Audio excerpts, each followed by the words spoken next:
ask you to vote on the news. And here's the winner. There's a huge, hidden, heavenly body right here in our solar system. Evidence is mounting that either a brown dwarf star or a gas giant planet is lurking at the outermost reaches of our solar system, far beyond the planet Pluto.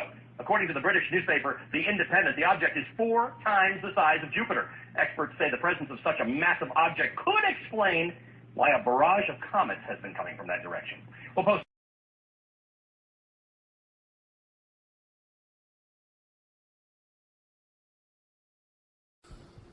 Hi, my name is David Morrison. I'm a NASA space scientist, and I want to talk to you very briefly about NIBIRU. I'm doing this because I received a note from a 12-year-old girl recently that said she wondered if the video I made 2 years ago was still valid, that she and her classmates were scared about NIBIRU, and could I please explain, from a science point of view, why we know NIBIRU is not real and is not a danger. You know, the simplest thing to say is just that there is no credible evidence whatever for the existence of NIBIRU. There are no pictures, there's no tracking, there's no astronomical observations. Are we being primed, Gordon, for some major announcement? Well, that's the thing is, now the Zetas say that the Council of Worlds has told the president, you've got to announce it. I say, you know, everyone I tell that to goes, well, I'll eat my hat if the president ever announced that. But if he did, you know, you can speculate that the first thing he would say is Ronald Reagan had an executive order that this is top secret, and every other president signed on, but now I'm going to be the one who's breaking that because everybody has to know. And what would he, well, we're coming up to the break. When we come back, speculate on what you think he would say, okay? With our special guest, Gordon James Gianninotto.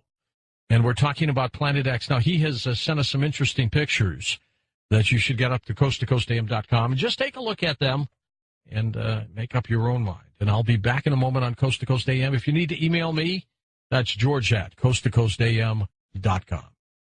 Well, next hour, we'll take your phone calls with Gordon James Gianninotto as we talk about Planet X. And welcome back to Coast with Gordon James Gianninotto. Gordon, let's speculate a little bit on if there's an announcement of this planet. How will it be announced? Well, there's two lines of thought. One is from the Zetas that the Council of Worlds has told the president that he has to announce it. The other is my line of thought, which is that how can he not announce it? Because as Planet X comes closer and closer to the Earth, eventually it's going to come very close. It's going to be as large as the full moon, and it's going to grab the Great Atlantic Rift and pull it up. And people don't realize that the continents are granite, and they float on the magma core. So they're just floating there. So the Great Atlantic Rift is a line of mountains right down the center of the Atlantic Ocean from Iceland to Antarctic, and there's an upwelling of magma right there. And as the North Pole of Planet X is in line with the sun, as Planet X is in line with the sun, and the North Pole is pointed at the Earth, it's every day when the Atlantic Ocean faces the sun, the Atlantic Rift gets pulled down towards Planet X, and then as the Earth continues to turn, it gets released, because when the North Pole of Earth starts going towards the North Pole of Planet X, then it gets pushed back. But so eventually what's going to happen is Planet X is going to grab the crust. It's going to be close enough that the crust will stop turning with the core. So nothing changes the core, and nothing changes the North Pole of Earth pointing up. But what's going to happen is Planet X is trying to go by, and the day it goes by, it's going to grab the crust and slide it up over the North Pole and then let go of it. And when it lets go of it, the new North Pole is going to be the eastern tip of Brazil, Recife, Brazil. And there's going to be 600-foot tidal waves followed by the tail of Planet X brushing the Earth with all these rocks, which was one of them was the meteor over Russia. So you're talking catastrophe here. Absolute catastrophe. But the thing is that after that, with no governments and no religions and no economy, the unselfish ETs are going to come and give unspecified help to unselfish survival communities. So, because people say, well, all the nuclear reactors are all on fault all over the world, but, they could transmute the half-life of plutonium from 125,000 years to 1.25 seconds. So, but they haven't said what they're going to do because we're supposed to be taking some responsibility for ourselves. So, what's the timetable on this? Well, see, that's the thing. There isn't a timetable, and that's the number one question everyone asks. Well, when is this going to happen? But the thing is it could happen at any time. The only country that's taken any provision is China, which has built these ghost cities because, remember I had said that the southeastern China plate was going to be sinking. Well, Jakarta, Indonesia, parts of it are 85 feet below sea level. That sinking is almost 70% complete in that tip of the Southeast Asian plate. But all the other earth changes have stopped. And I was talking to Nancy on the phone. I said, that I heard that these metal boxes were found on the beaches in Oregon and they were vibrating. And I said, I think there's extraterrestrial devices. And Nancy started saying, no, I've told you before, there's no extraterrestrial devices on Earth. And all of a sudden the Zetas broke through Nancy, and speaking through her to me, they said, this is absolutely true. And she later wrote about this, and this was, you remember, people have said, well, there weren't any boxes or it was a hoax or whatever, but it is true.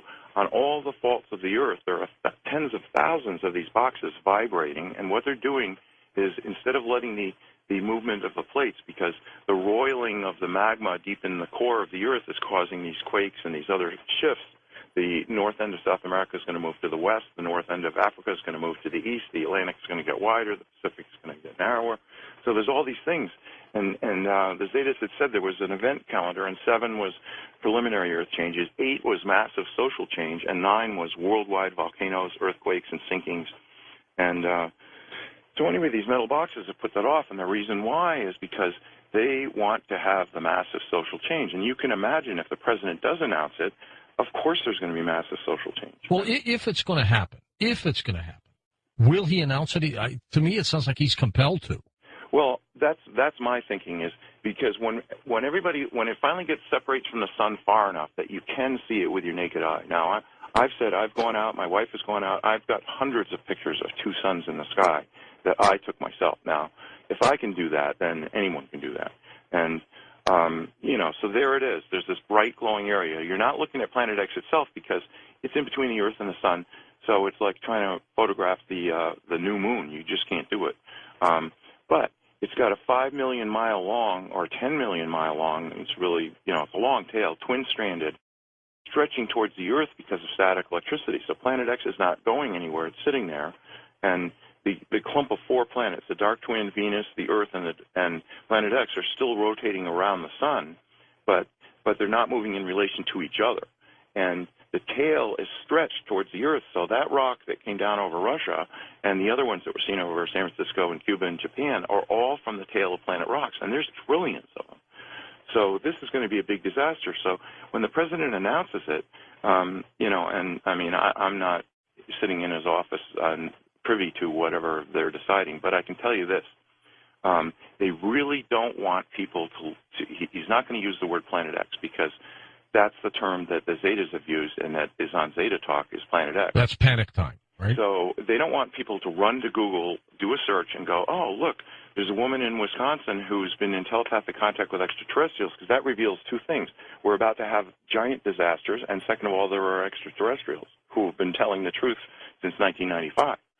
So they don't want to do that. So it's interesting that they started talking about it as NIBIRU. So I was talking to Nancy, and she's starting to, every time she says Planet X, she goes AKA NIBIRU or dash NIBIRU or slash NIBIRU, so that if anybody does a Google search on NIBIRU, they're still going to come up with Zeta Talk. So he's going to say, look, Reagan signed an executive order making it top secret. Every president signed on. But I'm such a humanitarian that I'm telling you that there has been a planet between the Earth and the Sun for 9 years, and why not? I mean, if it separates from the Sun, where every single person on Earth looks up and goes, "Oh my God, what's that?" And the glowing area, the thing that's at the 5 o'clock position, is the tail, which is sort of transparent, translucent, whatever you want to say, because it's a cloud of dust or red iron oxide dust. It's lit by the sun, and you can see that from Earth. So that's what people are taking pictures of. Is the tail of Planet X stretching towards the Earth. And you can't see Planet X itself, but one of these days, when it gets far enough from the sun, you are going to see it.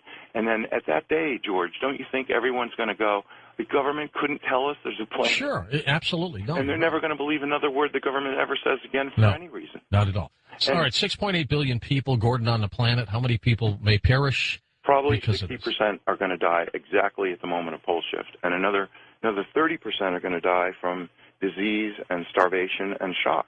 I mean, what the president should be announcing and saying, listen, we've got to move away from the coastlines. I mean, imagine what a 600... And what's the timetable? Okay. Well, that's the thing is, like, there isn't a timetable. There's an event timetable, but the president has been trying to announce it since last September. So first they tried with the emergency broadcast system.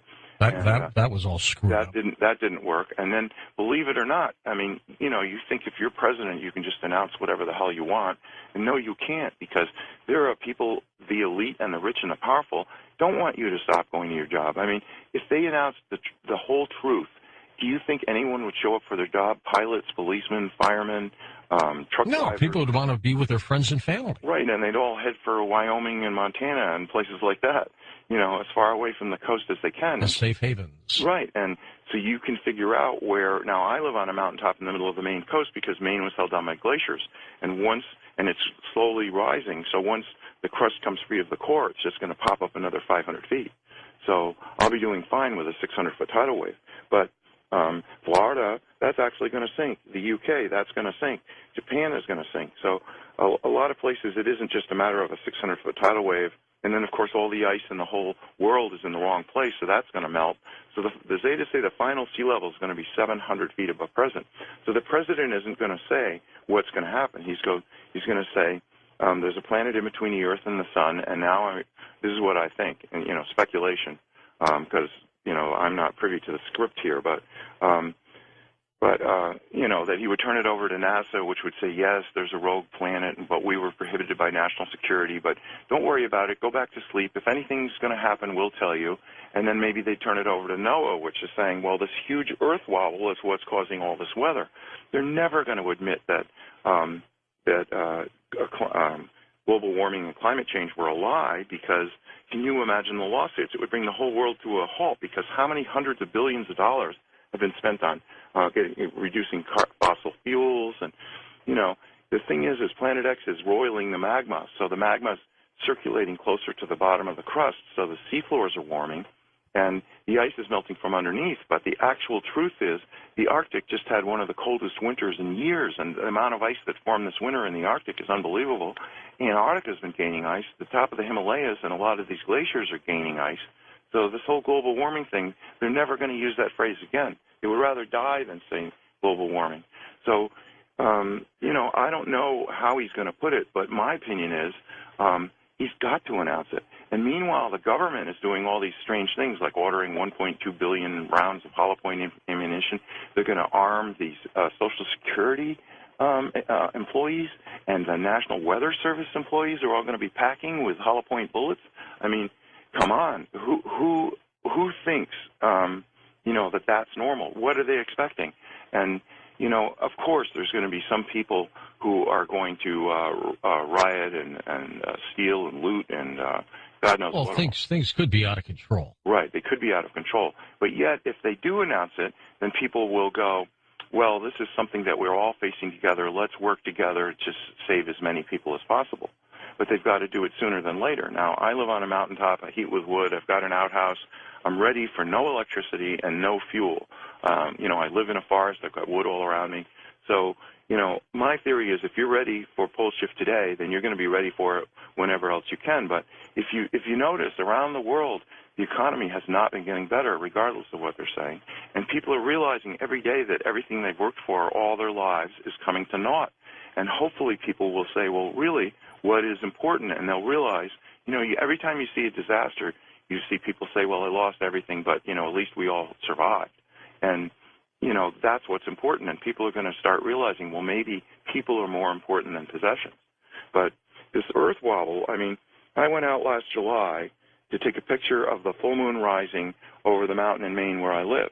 And when I was in elementary school, we had a target range in the basement. So when I was in the third grade, we had lockers all the way down the hallway, and every guy in the third grade had his own .22 caliber rifle in an unlocked locker in the hallway, and we all had bullets in our pocket, and we couldn't wait till 3 o'clock to get out. That wouldn't happen anymore. No, and I grew up in the town next to Sandy Hook, so you know. But there are people who've decided to be selfish and doing awful things, but the majority of everybody is you know, very conscientious. I mean, Maine is second in the nation for guns per person and 49th in gun-related deaths per person. So, you know, just because, So people are legitimately saying, well, wow, I got a feeling something's not right. And you see that show, Doomsday Preppers. Oh, sure, yeah.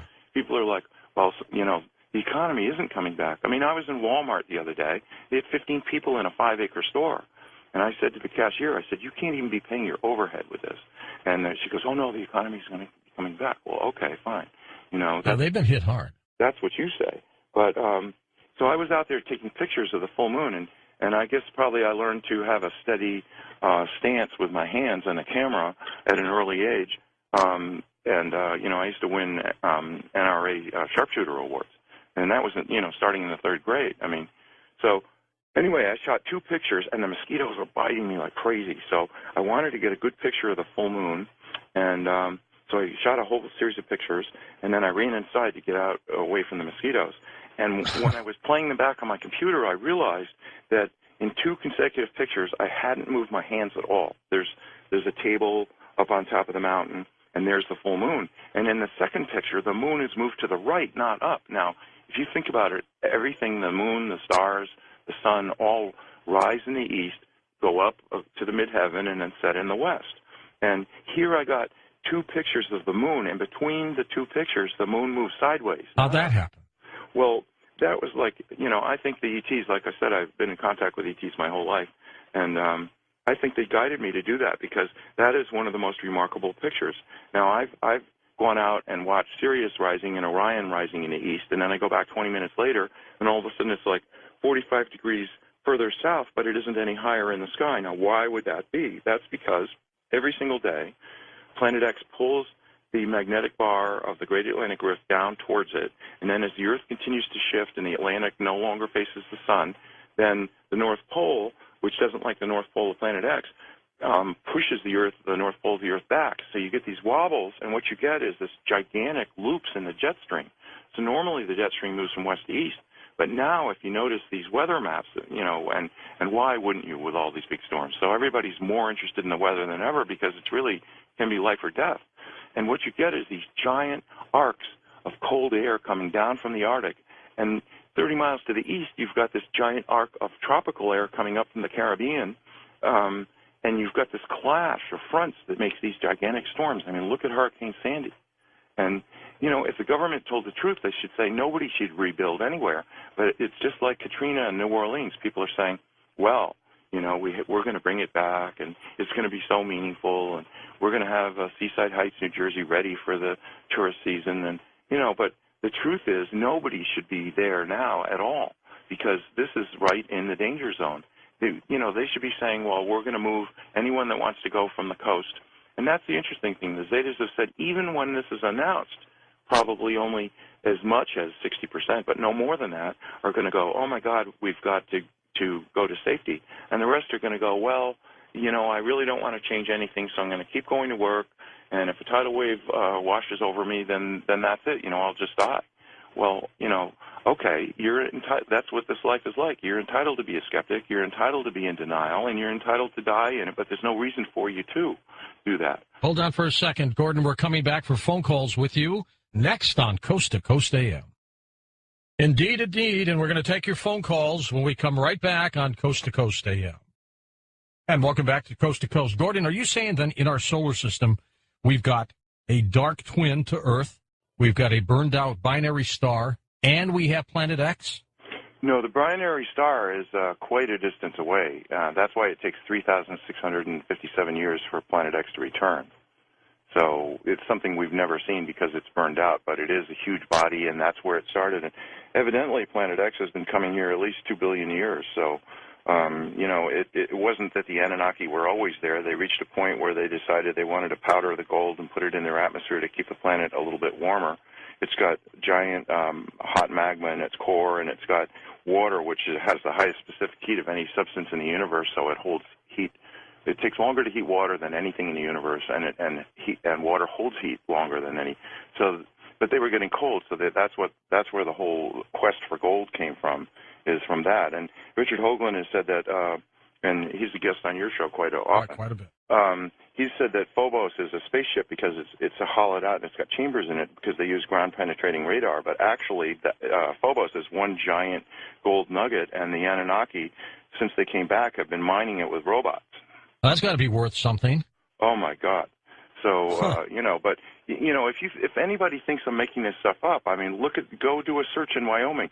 Dick Cheney tried to get the Wyoming legislature, and he only failed by a few votes, to buy a used aircraft carrier. Now, what in the hell would Wyoming use? There's no water there, is there? Well, that's the thing is, Edgar Cayce said that Omaha was going to be the greatest seaport in North America after pole shift, and evidently he's planning that the Mississippi will split wide, or saltwater will go up to the Great Lakes, and then up the Missouri and the Platte Rivers, and then maybe the Red River. And I guess they were planning to, keep it, in the Great Lakes or in the Gulf, and then float it right up to Wyoming. But you can see why he would want that. It's got nuclear power. It's got a hospital. It holds 5,000 people, and he could load it with fighter strike jets, and be king of the world. And you look at the billionaires around the earth, they're trying to start their own space programs. But the Council of Worlds has said, no, nobody's going to leave Earth and come back as kings of the earth afterwards.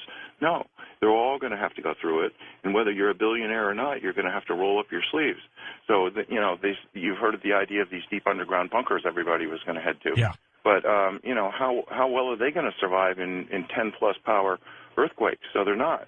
But then, after pole shift, at the hour of pole shift, when the tidal waves start, then everyone's going to, after that, there won't be any earthquakes, so people are going to want to be underground, because how are you going to survive this fall of rocks?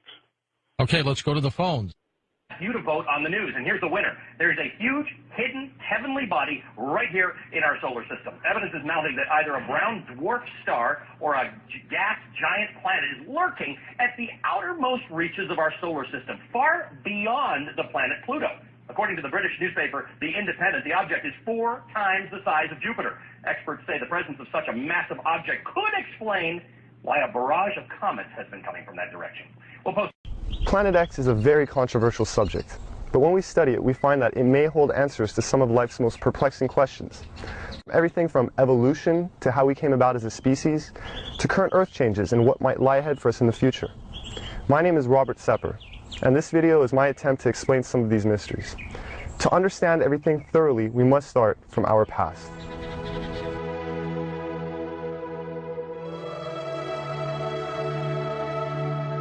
As you do research on our mitochondrial DNA, you find that it goes back into the range of 150,000 years, based on the mitochondrial DNA, which is, I think, pretty much incontrovertible. If we're 150 to 200,000 years old, that throws a huge, gigantic wrench into the establishment position that we evolved from creatures that were walking upright approximately 4 million years ago. The early Australopithecines, Lucy, everyone is familiar with her, at around 3.2 to 3.5 million years ago, and they're finding new ones all the time. And all they say is, to qualify as human is to be upright walking. If you're an upright walking pre-creature, you're called a pre-human. And even though all of those creatures, right through Neanderthal, from Lucy at 4 million years ago, right through the Homo habilis, Homo erectus, Neanderthal to Cro-Magnon, right up to Cro-Magnon, all of those creatures don't look anything like human beings as we are today. They are as different from us as primates. In fact, they look like primates. They look like upright walking primates. Up through Neanderthal, back to Lucy, and whatever's going to come before her. What could make something change so radically, literally overnight, in anthropological terms, and be anything remotely associated with Darwinism?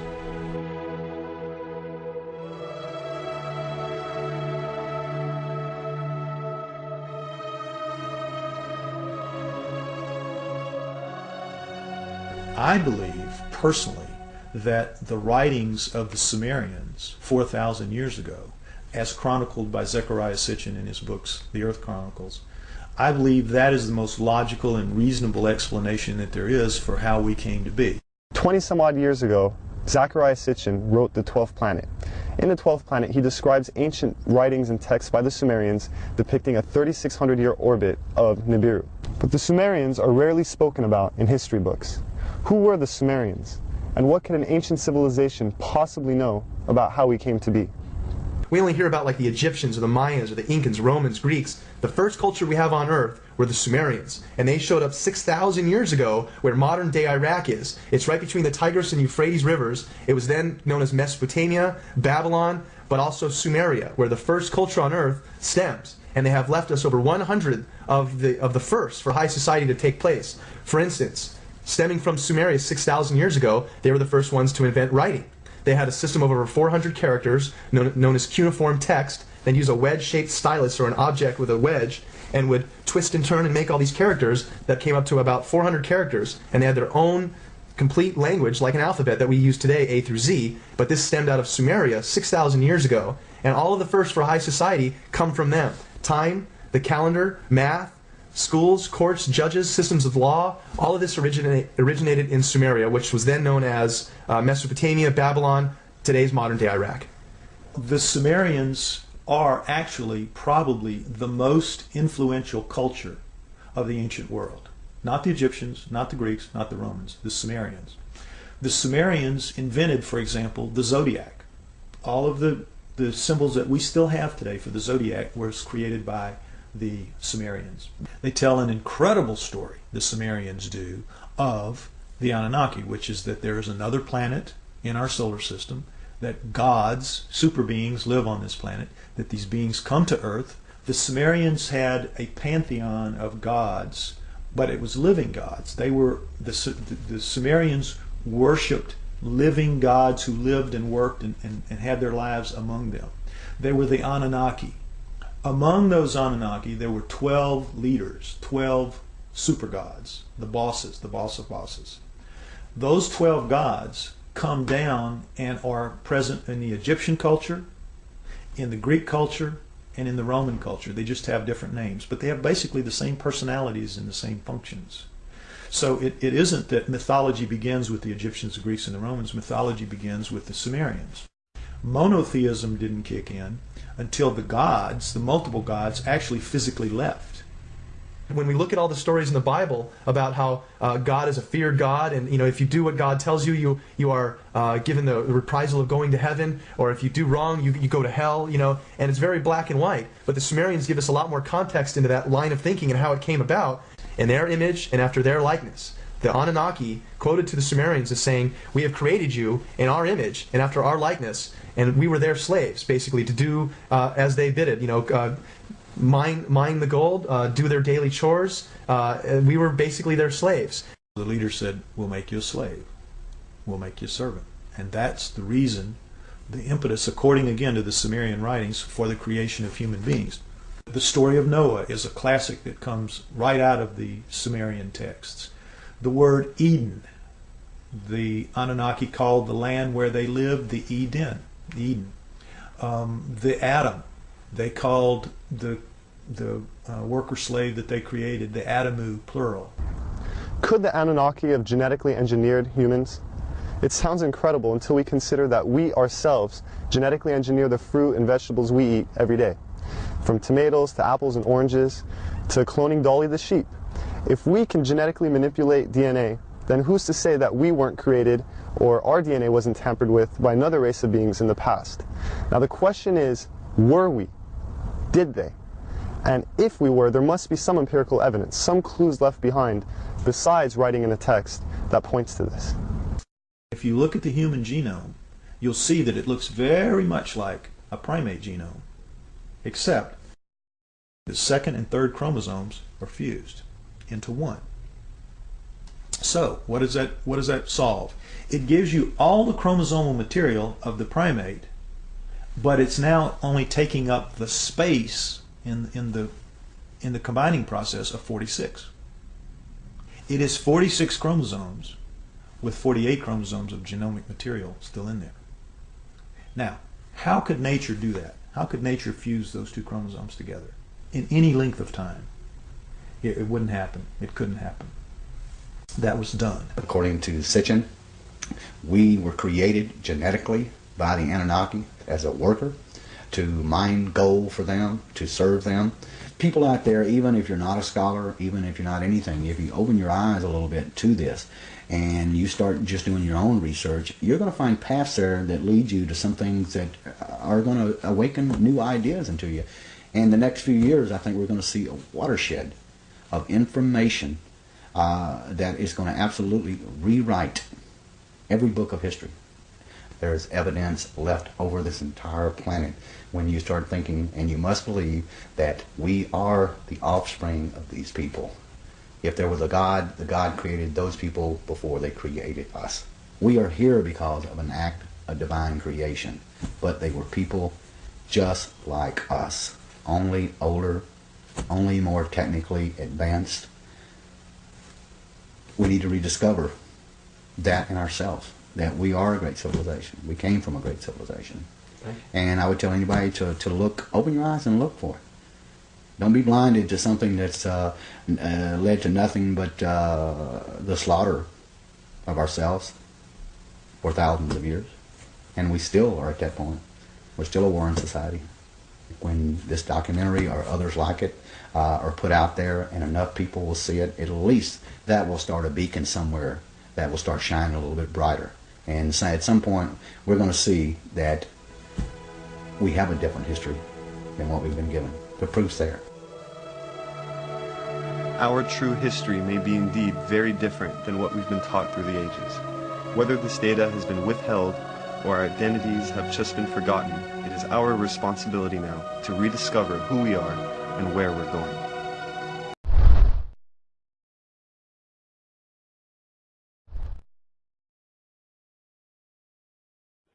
You to vote on the news, and here's the winner. There's a huge, hidden, heavenly body right here in our solar system. Evidence is mounting that either a brown dwarf star or a gas giant planet is lurking at the outermost reaches of our solar system, far beyond the planet Pluto.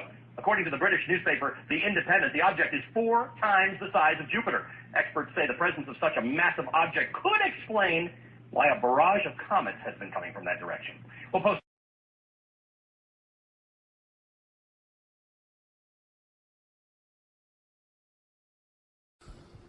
Hi, my name is David Morrison. I'm a NASA space scientist, and I want to talk to you very briefly about NIBIRU. I'm doing this because I received a note from a 12-year-old girl recently that said she wondered if the video I made 2 years ago was still valid, that she and her classmates were scared about NIBIRU, and could I please explain, from a science point of view, why we know NIBIRU is not real and is not a danger. You know, the simplest thing to say is just that there is no credible evidence whatever for the existence of NIBIRU. There are no pictures, there's no tracking, there's no astronomical observations. Are we being primed, Gordon, for some major announcement? Well, that's the thing is, now the Zetas say that the Council of Worlds has told the president, you've got to announce it. I say, you know, everyone I tell that to goes, well, I'll eat my hat if the president ever announced that. But if he did, you know, you can speculate that the first thing he would say is Ronald Reagan had an executive order that this is top secret, and every other president signed on, but now I'm going to be the one who's breaking that because everybody has to know. And what would he, well, we're coming up to the break. When we come back, speculate on what you think he would say, okay? With our special guest, Gordon James Gianninoto. And we're talking about Planet X. Now, he has sent us some interesting pictures that you should get up to coasttocoastam.com and just take a look at them and make up your own mind. And I'll be back in a moment on Coast to Coast AM. If you need to email me, that's George at coasttocoastam.com. Well, next hour, we'll take your phone calls with Gordon James Gianninoto as we talk about Planet X. And welcome back to Coast with Gordon James Gianninoto. Gordon, let's speculate a little bit on if there's an announcement of this planet. How will it be announced? Well, there's 2 lines of thought. One is from the Zetas that the Council of Worlds has told the president that he has to announce it. The other is my line of thought, which is that how can he not announce it? Because as Planet X comes closer and closer to the Earth, eventually it's going to come very close. It's going to be as large as the full moon, and it's going to grab the Great Atlantic Rift and pull it up And people don't realize that the continents are granite and they float on the magma core. So they're just floating there. So the Great Atlantic Rift is a line of mountains right down the center of the Atlantic Ocean from Iceland to Antarctic. And there's an upwelling of magma right there. And as the North Pole of Planet X is in line with the sun, as Planet X is in line with the sun and the North Pole is pointed at the Earth, it's every day when the Atlantic Ocean faces the sun, the Atlantic Rift gets pulled down towards Planet X, and then as the Earth continues to turn, it gets released, because when the North Pole of Earth starts going towards the North Pole of Planet X, then it gets pushed back. But so eventually what's going to happen is Planet X is going to grab the crust. It's going to be close enough that the crust will stop turning with the core. So nothing changes the core, and nothing changes the North Pole of Earth pointing up. But what's going to happen is Planet X is trying to go by, and the day it goes by, it's going to grab the crust and slide it up over the North Pole and then let go of it. And when it lets go of it, the new North Pole is going to be the eastern tip of Brazil, Recife, Brazil. And there's going to be 600-foot tidal waves followed by the tail of Planet X brushing the Earth with all these rocks, which was one of them was the meteor over Russia. So you're talking catastrophe here. Absolute catastrophe. But the thing is that after that, with no governments and no religions and no economy, the unselfish ETs are going to come and give unspecified help to unselfish survival communities. So, because people say, well, all the nuclear reactors are all on faults all over the world, but, they could